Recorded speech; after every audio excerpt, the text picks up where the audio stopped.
Maayong udtog, maayong pagpaniudto gikan sa University of Science and Technology of Southern Philippines. This is your Lunchikan in charge. My name is Eric and you're watching LunChat.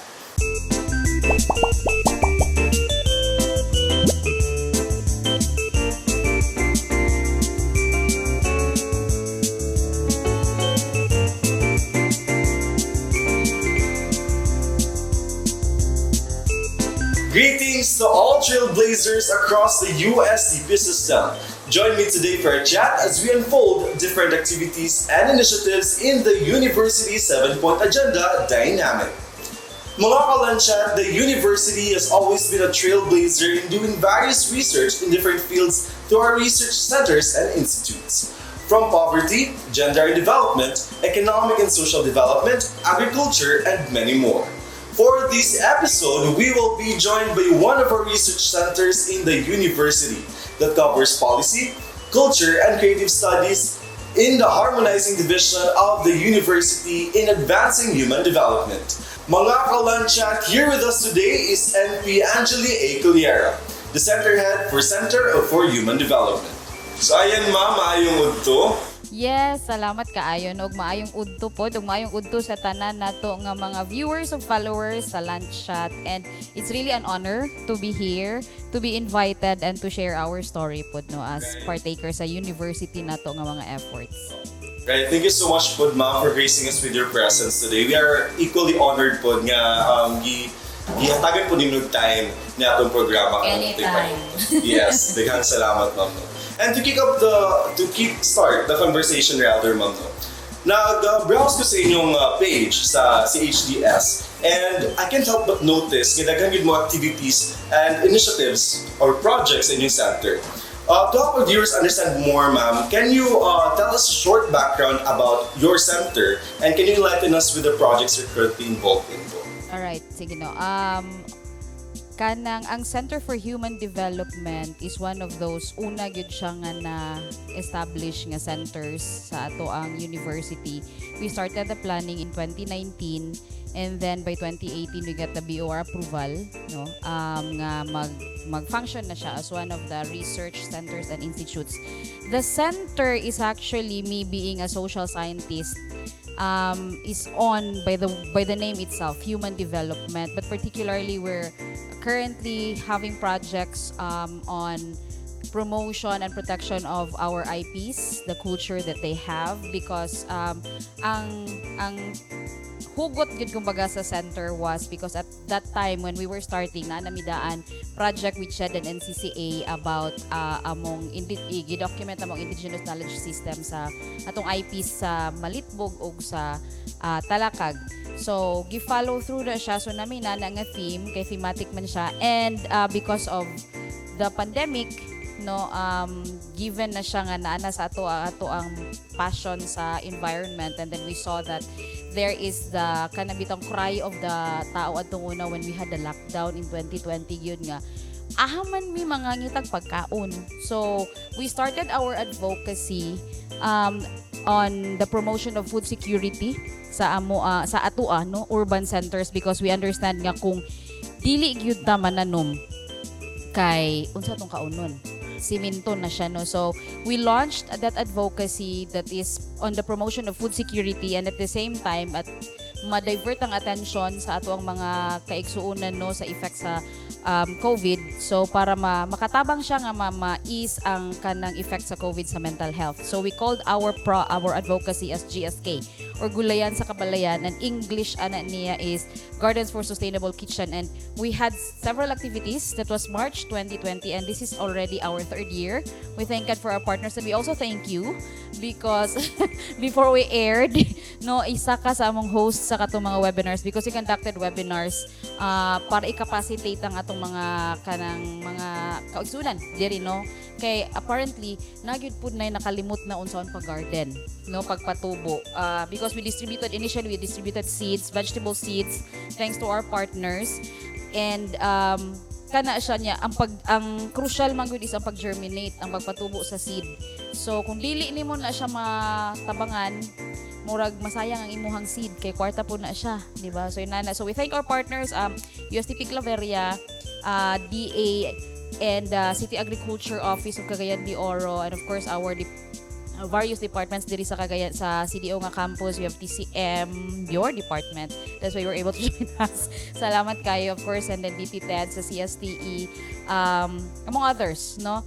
Agropolis, we partner with the Agropolis SNT Park because of the promotion of urban gardening sa Atua. And of course, among others, we're also welcoming researchers. Currently, we are also in discussion with the promotion of breastfeeding, no, sa Atuang community. Kay it's basically about prioritizing the women and of course advancing human development sa Atuang community. Thank you so much, ma'am, for kind of answering the question. And I'm just happy na although medyo taod-taod pa gilin yung center, pero daghan mo na target ng communities, which is the IPs, as you mentioned earlier. Ang kaning atong urban gardening target our urban community here in Cagayan de Oro City. I forgot to mention this, sorry Rick, no, ang framework namo on urban gardening, because we have also have partners like Kids Who Farm, an NGO based in Zamboanga. Sila magyud na siya murag kumbaga ang nagtabang sa ato ilang framework is they promote urban gardening but tapping the potentials of the youth.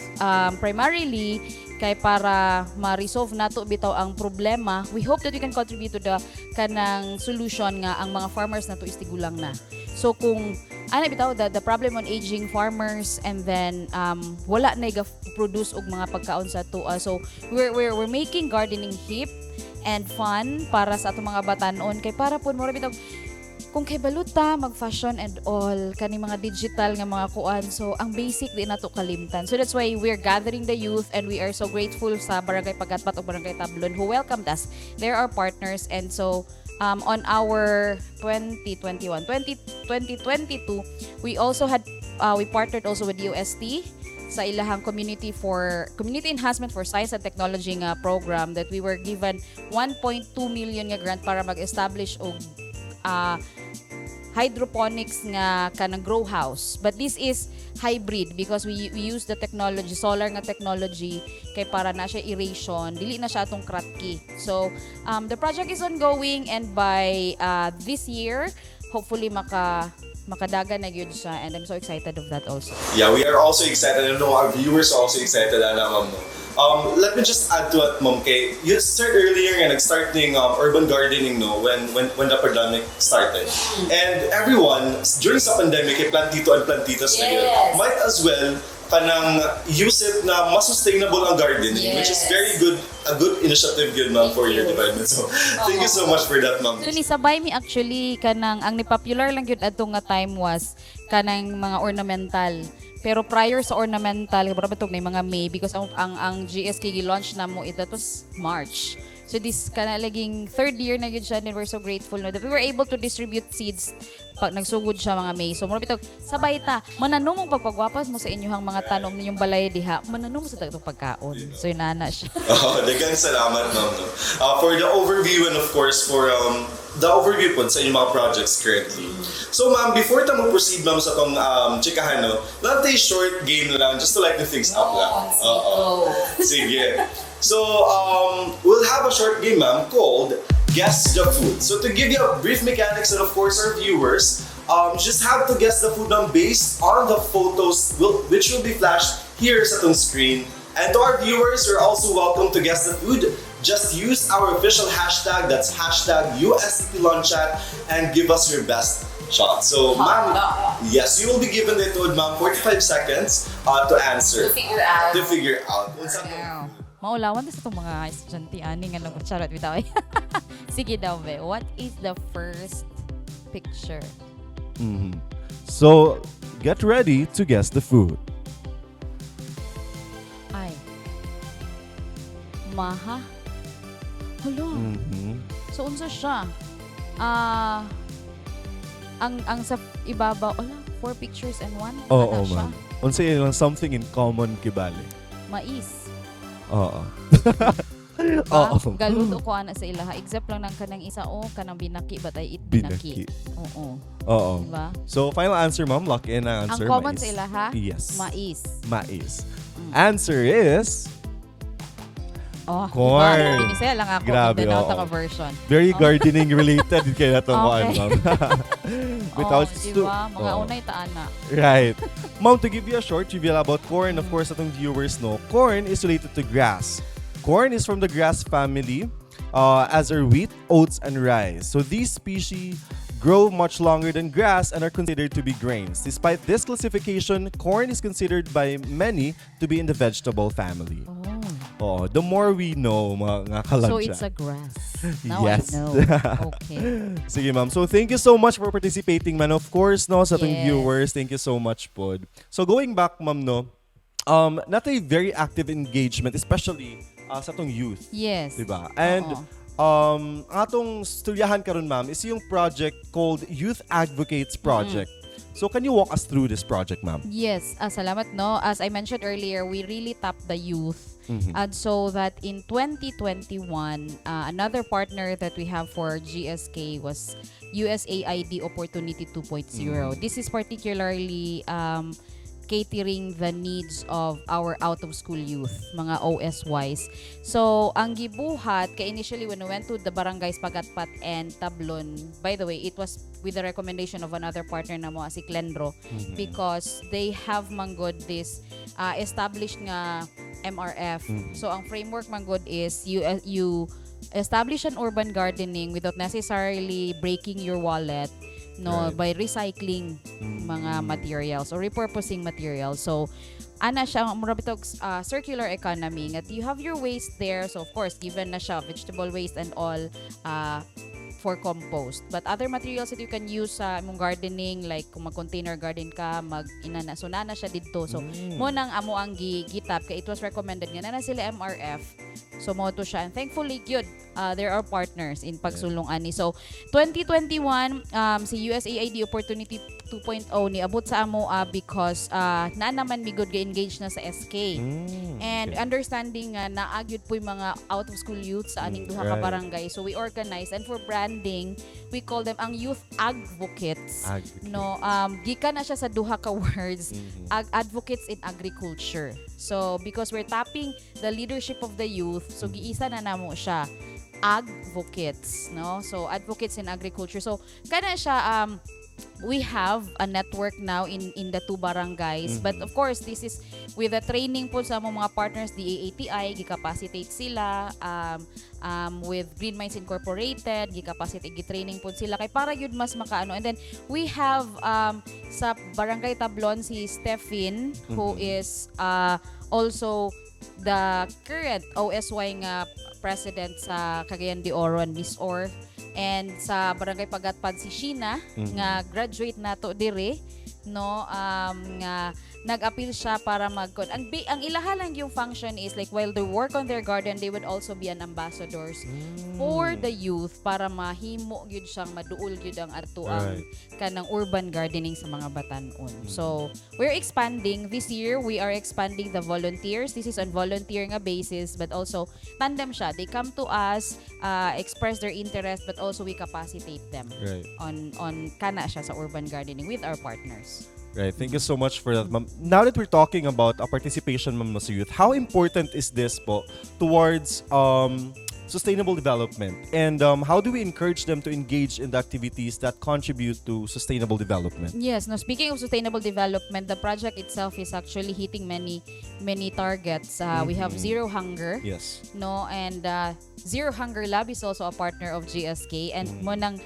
we've been in discussion, and this year we're launching i-strengthen na gyud siya ang kaning mga batan-on, no, especially sa ato sa university, because the university is not foreign to kanang this food security. Natay FIC, natay TBI, natay inana. It's only just a matter of harmonizing all these initiatives, no, para ma-strengthen gyud siya og ang ato ang mag-guarantee nga there is sustainability in our project. So how important? Very important, but to be practical about it, it takes really good a village to work on this. Not just me and my center, but really we're calling, actually we're inviting students diri sa ato university nung ilahang mga researches, if it's attuned to food security, or ilang extension project is on that. The center is here to kanang assist them finalize their mga thesis nga mga topics nga it would really be relevant and significant nga contribution to the current nga mga issues diha sa community. Kay currently we have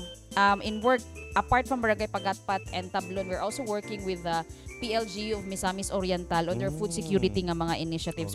We're lobbying that a food security plan will be finalized for Misamis Oriental nga naagin siya roadmap. So we're working with again DA with of course the PLGU of Misamis Oriental through the kanang leadership of Governor Onabia. So hopefully kana siya no, and really the youth nga ang nindot magud ang energy sa youth, di ba? Sa ato o di ba madamay ta. Okay, matanong patadaring dako ng mga moms o mga girls. No, kay these ideas bitaw sa mga youth, it's only a matter of kanang guiding them. Kay naana sila, guiding them and introducing them on kani siya reality sa ato ang kinabuhi, and maximizing the talents of mga batanon nato, and hopefully kanang we will be able to leave a legacy sa ilaha that they would take the leadership na po dayon no nga sila na po dayon ang mo uban sa ilang mga batanon. Right.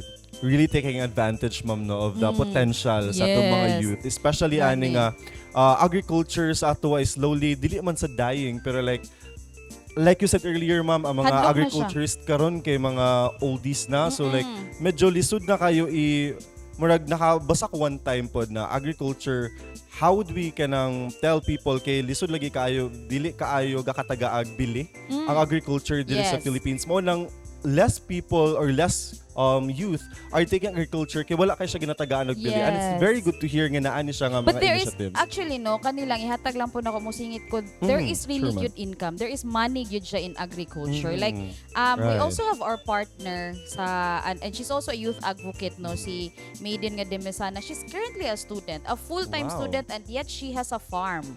Dili siya she has a farm, and she really produces okra, talong, and now she's the ambassador of kids who farm sa amo on hydroponics, no, and she's earning, and Sheena is also earning. Well, she was a student and now inana siya bawi because ang and Stephen is also earning, no. Daghan pug mga batanon are also partner baka sa kanang sa with Queen Ezel no nga lambatan kanang dili gyud siya ingon nga mapublika sa pagpananom.